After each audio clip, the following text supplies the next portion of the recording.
Hello students, आप सबका बहुत बहुत स्वागत है मेरे यूट्यूब चैनल मुद्गल बायोलॉजी में। देखिए, आपको पता है अपन आरपीएससी सेकंड ग्रेड साइंस के बारे में वीडियोस बनाते हैं और ये जो अपनी सीरीज चल रही है इसमें पीवाईक्यूज और इंपॉर्टेंट क्वेश्चंस की सीरीज चल रही है और इसमें आप पीवाईक्यूज और इंपॉर्टेंट क्वेश्चंस की बात करते हैं। यहाँ पे मैं आपको शॉर्ट से शॉर्ट टाइम में एक एक क्वेश्चन कंप्लीट कराने की कोशिश करता हूँ, जिसमें अपन एक क्वेश्चन के जो चारों ऑप्शन होते हैं उसकी अपन बात करते हैं।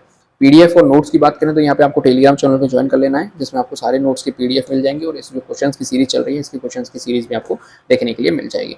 ठीक है, एक क्वेश्चन हमने कर लिया, अगले क्वेश्चन की हम यहाँ पे बात करते हैं। देखिए, अगला क्वेश्चन हमारे सामने 2011 के पेपर में आया था और 2011 के अंदर ये दूसरे नंबर का क्वेश्चन था। क्वेश्चन क्या है वो चीज समझिए। सेल बायोलॉजी अपनी यूनिट चल रही है, उसी से क्वेश्चन आ रहा है।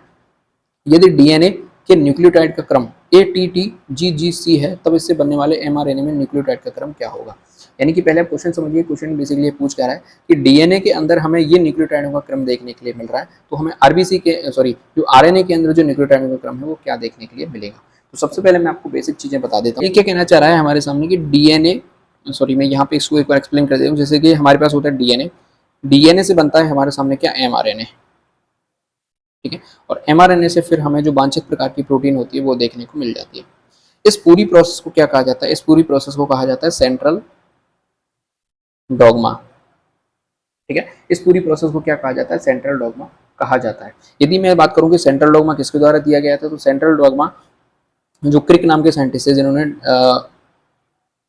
डीएनए की क्या दी थी, संरचना दी थी, उन्हीं ने ये सेंट्रल डॉगमा के बारे में बताया था। डीएनए से जब आरएनए बनता है तो इस प्रोसेस को कहा जाता है ट्रांसक्रिप्शन।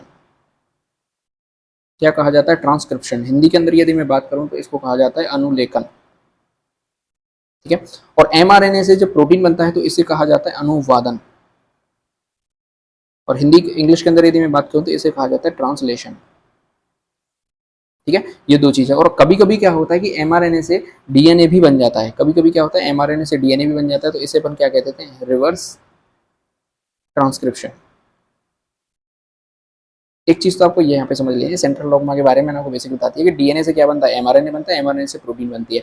डीएनए से एमआरएनए बनने को ट्रांसक्रिप्शन कहते हैं और एमआरएनए से प्रोटीन बनने को ट्रांसलेशन कहते हैं। ठीक है, डीएनए के अंदर न्यूक्लियोटाइड का कुछ क्रम आया, कुछ कोड आए और उन कोड को हमने क्या किया, सबसे पहले ट्रांसक्रिप्ट किया, अनुलेख किया उनको, और हमें क्या पता चला कि हमारे सामने एमआरएनए बन गया। अब एमआरएनए के अंदर हमें प्रोटीन बनानी है तो इसको क्या करना पड़ेगा, ट्रांसलेशन करना पड़ेगा हमें, तब जाकर हमें पता चलेगा कि कौन सी प्रकार की प्रोटीन बननी है। तो हमारा काम यहीं पे खत्म हो जाएगा कि डीएनए के अंदर हमारे कुछ कोड लिखे हुए आए थे, और कोड हमेशा किसके फॉर्म में आते हैं, न्यूक्लियोटाइड के फॉर्म में आते हैं। कोड हमारे सामने लिखे आए थे, तो हमें ये बताना है कि एमआरएनए उन कोड की क्या पहचान करी। ठीक है, अब देखिए इस क्वेश्चन के अंदर देखिए, एमआरएनए के अंदर डीएनए के अंदर जो कोड लेके आए थे वो इस फॉर्म में लेके आया था, ATTGGC, इस फॉर्म के अंदर लेके आया था। अब हमें बताना है कि आरएनए ने इसको किसके अंदर कन्वर्ट किया या फिर आरएनए ने किस प्रकार से पढ़ा। ठीक है, अब एक चीज और आपको समझनी है कि डीएनए के अंदर जो न्यूक्लियोटाइड या फिर नाइट्रोजनस बेस पाए जाते हैं वो कौन कौन से होते हैं, और आरएनए के अंदर जो पाए जाते हैं वो कौन कौन से होते हैं, जिससे ही आपका ये क्वेश्चन सॉल्व हो पाएगा। ठीक है, तो डीएनए के अंदर जो पाए जाते हैं वो देखिए, एडेनिन पाया जाता है, ग्वानिन पाया जाता है, थाइमिन पाया जाता है, और कौन सा पाया जाता है, साइटोसिन पाया जाता है। लेकिन आरएनए की बात करें तो वहाँ पे एडेनिन पाया जाता है, ग्वामिन पाया जाता है, लेकिन थाइमिन के स्थान पर क्या पाया जाता है, यूरेसिल पाया जाता है, और कौन सा पाया जाएगा, साइटोसिन पाया जाएगा। ठीक है, तो डीएनए से जब आरएनए बनेगा तो वहां पे जहां जहां टी आएगा, टी के स्थान पर क्या आ जाएगा, यू आ जाएगा। ठीक है, और एक चीज आपको ध्यान रखनी है जो आपको पता भी होगा, मैं फिर से बता देता हूँ कि हमेशा एडेनिन जो है वो थाइमिन के साथ बॉन्ड बनाता है और ग्वानिन जो है वो हमेशा साइटोसिन के साथ ट्रिपल बॉन्ड बनाता है। ये चीज आपको पता होनी चाहिए। अब देखिए हमारे सामने आया ए। ठीक है, ए किसके साथ बॉन्ड बनाएगा, टी के साथ। तो एक बार हम ऐसे लिख लेते हैं, फिर मैं आपको बताऊंगा दोबारा से। और टी किसके साथ बॉन्ड बनाएगा, ए के साथ बॉन्ड बनाएगा, ए के साथ बॉन्ड बनाएगा, जी किसके साथ बनाएगा, सी के साथ बनाएगा, सी के साथ बनाएगा और जी के साथ बनाएगा।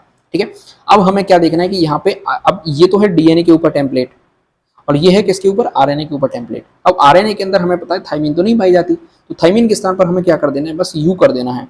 थाइमिन के स्थान पर हमें क्या कर देना है, यू कर देना है। बाकी की सूरा का सारा कोड क्या हो जाएगा, एज इट इज आ जाएगा। अब ऑप्शन में आप देख लीजिए, ये ऑप्शन आपको कहाँ देखने को मिल जाए, यहाँ पे टी है, गलत है, यहाँ पे यू है, लेकिन यहाँ पे क्या आ गया, जी आ गया, ये भी गलत है, ये भी गलत है। ये ऑप्शन आपको बिल्कुल राइट यहाँ पे देखने को मिल जाएगा। तो हमें चेंज सिर्फ क्या करना था, हमें चेंज सिर्फ क्या करना था कि थाइमिन के स्थान पर यूरेसिल हमें लगाना था, तो यूरेसिल आ गया और ए आ गया, जी जी सी आ गया। तो एमआरएनए जो इसको बनाया, एमआरएनए जो पढ़ा उसको इस प्रकार से पढ़ा। अब जब एमआरएनए से इस कोड को प्रोटीन बनाने के लिए भेजा जाएगा, जब अनुवादन होगा, ट्रांसलेशन की प्रोसेस होगी, तब पता चलेगा कि आगे कौन सी प्रोटीन बननी है। ठीक है, इस तरीके से आपको क्वेश्चन जो है सॉल्व करने होते हैं। मैंने आपको एक क्वेश्चन के सहारे से बहुत सारी चीजें बता दी, सेंट्रल डॉगमा के बारे में बता दिया, कुछ आपको डीएनए के बारे में बता दिया। एक चीज और मैं आपको यहाँ पे बता दूं कि सेंट्रल डॉगमा के अंदर जो डॉगमा जो प्रोसेस है, यानी कि इस नाम को क्या रखा गया है, सेंट्रल डॉगमा क्यों रखा गया है, तो इसका मतलब ये होता है कि एक बार यदि जो कोड हमारे पास आया था या फिर जो इन्फॉर्मेशन हमारे पास आई थी उससे अगर प्रोटीन बन गई तो कभी भी प्रोटीन से वापस उस इन्फॉर्मेशन को नहीं लिया जा सकता, या फिर वापस उस प्रोटीन से हमें ये नहीं पता लगा सकता कि कौन सी इन्फॉर्मेशन आई थी। यानी कि यदि एक बार डीएनए किसके अंदर कन्वर्ट हो गया, प्रोटीन के अंदर कन्वर्ट हो गया, तो कभी भी प्रोटीन से डीएनए नहीं बनाया जा सकता। ये प्रोसेस बिल्कुल बैंड है, ये कभी भी पॉसिबल नहीं है। हाँ, यदि डीएनए से एमआरएनए बन गया है तो एमआरएनए से डीएनए बनाया जा सकता है, कौन सी प्रोसेस के द्वारा, रिवर्स ट्रांसक्रिप्शन के द्वारा। ठीक है, इसी तरीके से अपन क्वेश्चन को सॉल्व करते जाएंगे और बहुत सारी चीजें अपन आगे पढ़ते हो जाएंगे। वीडियो अच्छी लग रही है तो लाइक जरूर करें, चैनल को सब्सक्राइब जरूर कर दें। देश से प्यार करें, माता पिता से प्यार करें। जय हिंद।